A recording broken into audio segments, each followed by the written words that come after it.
Aujourd'hui, nous allons voir les tableaux dynamiques. Nous avons déjà vu les tableaux à taille fixe et pour comprendre les tableaux à taille dynamique, il faut comprendre comment fonctionne la gestion de mémoire. Sur la plupart des langages modernes, la gestion de mémoire se fait automatiquement, ce qui fait qu'une fois qu'un objet n'est plus utilisé, la mémoire qui lui était attribuée est de nouveau mise à disposition.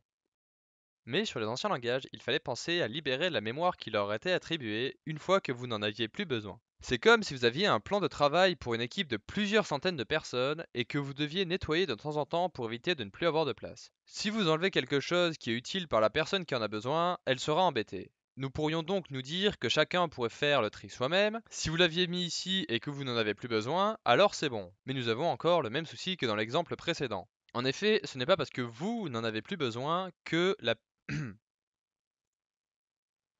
En effet, ce n'est pas parce que vous n'en avez plus besoin que plus personne n'en a besoin. Et si quelqu'un d'autre en avait besoin, il se retrouve encore une fois embêté. De même, si vous ne pensez pas à l'enlever, vous allez avoir un objet sur votre plan de travail qui prendra de la place jusqu'à la fin. Maintenant que ceci est dit, revenons sur les tableaux fixes. Il s'agit ici d'un objet de taille fixe posé sur votre table. Concernant les tableaux à taille dynamique, c'est comme si vous délimitiez un emplacement sur votre table pour pouvoir y mettre ce que vous voulez.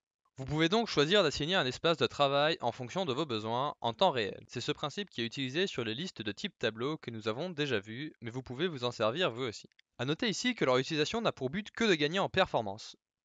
À noter ici que leur utilisation n'a pour but que de gagner en performance à condition de bien savoir s'en servir. Je vous conseille donc de vous exercer avant de les utiliser sur du code critique, et si vous ne comptez pas sur de l'optimisation poussée, créez une liste tableau en lui passant la taille dès le début, cela sera souvent suffisant. Sur ce, j'espère que cette vidéo vous a plu, si c'est le cas n'hésitez pas à vous abonner, et je vous dis à demain.